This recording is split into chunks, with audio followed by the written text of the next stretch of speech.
देवरानी नंबर 1। साक्षी की शादी हुई तो घर में राज था सास का और उसकी कठपुतली थी जिठानी सोनम।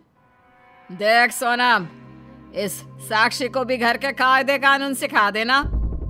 कैसे कायदे कानून जिठानी जी? मैं खड़ी हूँ ना यहाँ, फिर क्यों पूछ रही है जिठानी से? हैं? नीचा दिखाना चाहती है मुझे? क्यों? क्यों?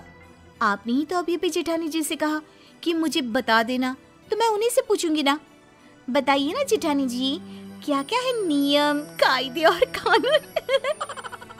सास को समझ में आ जाता है कि साक्षी तेज है और उसे उस पर कमान कसने की जरूरत ज्यादा है। फिर क्या था अगले रोज, अरे साक्षी कहाँ है? मेरे सर पर तेल रख जरा और दम कर मालिश कर दे। मैं कर देती हूँ ना माँ जी, वैसे भी मैं ही तो करती हूँ। अरे नाना, तेरे हाथ देखे हैं कितने कड़े और टाइट है। मैं तो आराम से सुकून से सर पर तेल लगवाना चाहती हूँ। सास का मकसद साफ था, जैसे अंग्रेजों ने किया था, फूट डालो और राज करो। कैसी बात कर रही है सासू माँ, मेरे हाथ कितने कोमल है, देखिए तो। सोनम सीधी थी, वो सास को हाथ दिखाने लग जाती है। तभी साक्षी आती है। नहीं नहीं सोनम भाभी, आप आराम करिए, मैं खाना बना कर आई हूँ, सासू माँ के सर पर तिल में लगा देती हूँ।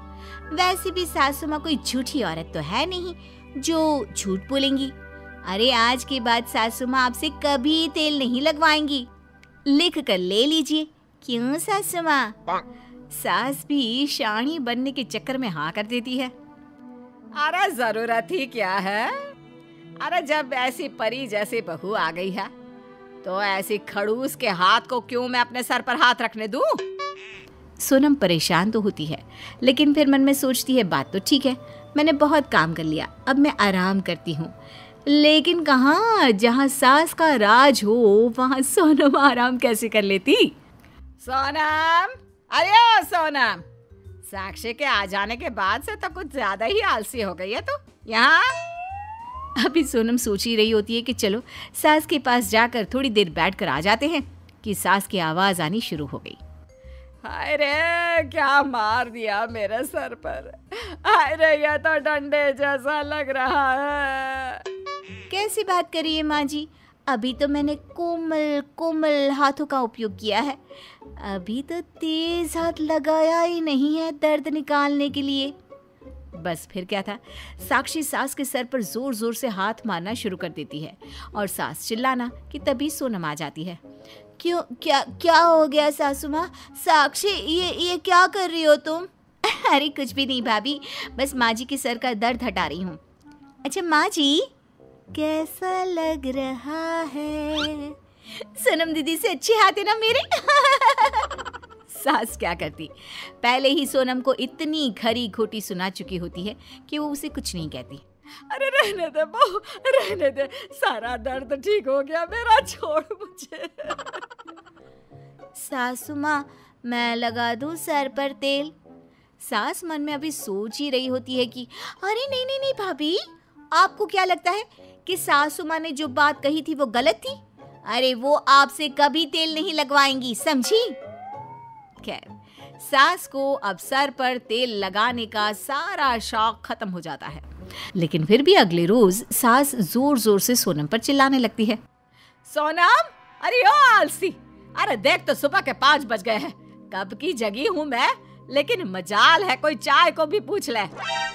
सोनम किसी तरह आंख मलकर उठती है और सास को चाय बना कर देती है।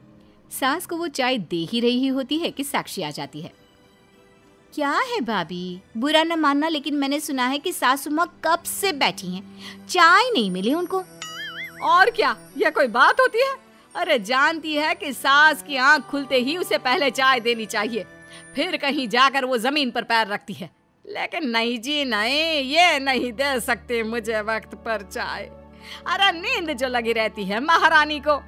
साक्षी को सास की बात पर गुस्सा तो आता है, लेकिन करती क्या, नई नई जो ठहरी। भाभी, आप कल से सो जाओ। हाँ हाँ सो जाओ, खूब सो। कल से सासू माँ की आंख खुलते ही चाय मैं दूंगी, समझी? आप तो बस सोती रहो। सास खुश हो जाती है, उसे मौका मिल जाता है एक बार फिर दोनों बहुओं के बीच झगड़ा लगाने का।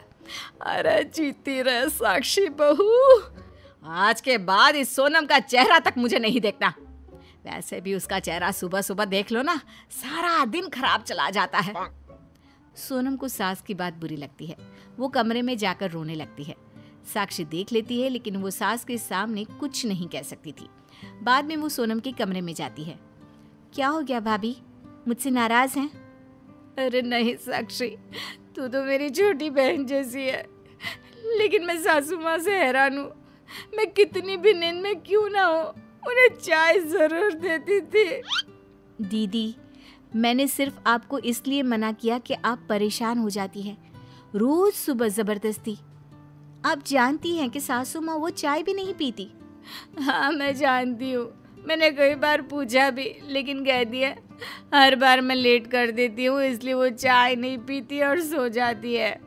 नहीं दीदी, वो आपको रोज परेशान करने के लिए ऐसा कर रही हैं। आप एक काम करिए, कल से आप उठना ही नहीं। अगले रोज रात के 3 बजे साक्षी सास के कमरे में चाय लेकर चली जाती है। सासू माँ, सासू माँ।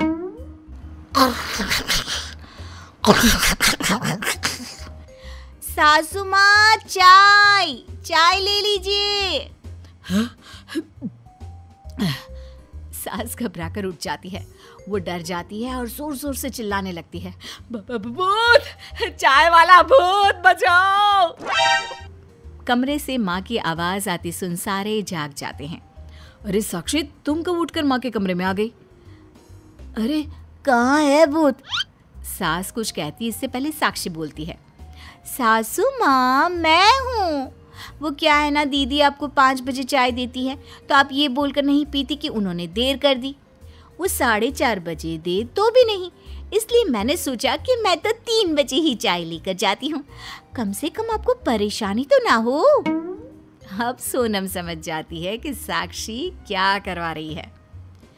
मेरी तो शक्ल ही सासू माँ को मनहूस लगती है, तो मैं तो सुबह सबके पहले उनके सामने आ ही नहीं सकती। ठीक है साक्षी, तू ही सुबह 3 बजे सासू माँ को चाय दे दिया कर। सभी कमरे में चले जाते हैं। 1-2 दिन साक्षी रात को 3 बजे सास को चाय देती है, जिसके बाद फिर एक दिन रहने दो बहू, मैं समझ गई, तू सोनम का साथ दे रही है ना। माना मैंने बहुत परेशान किया उसे, लेकिन तूने मेरी आंखें खोल दी है। अब सास सोनम को बुलाती है। सोनम बेटा, तेरी देवरानी तो बहनों से भी ज्यादा तेरा साथ दे रही है। मैंने तो सोचा था कि तुम दोनों के बीच लड़ाई लगवाकर दोनों से जी भर के काम करवाऊंगी, लेकिन ये साक्षी। वैसे सासू माँ, हर घर में होता भी यही है। 2 बहुओं का लड़ना सिर्फ बहुओं का लड़ना नहीं होता, बल्कि 2 भाई का अलग होना, एक घर का 2 घर हो जाना होता है। अगर ये बात देवरानी जेठानी समझ ले तो हर देवरानी बन जाएगी देवरानी नंबर 1।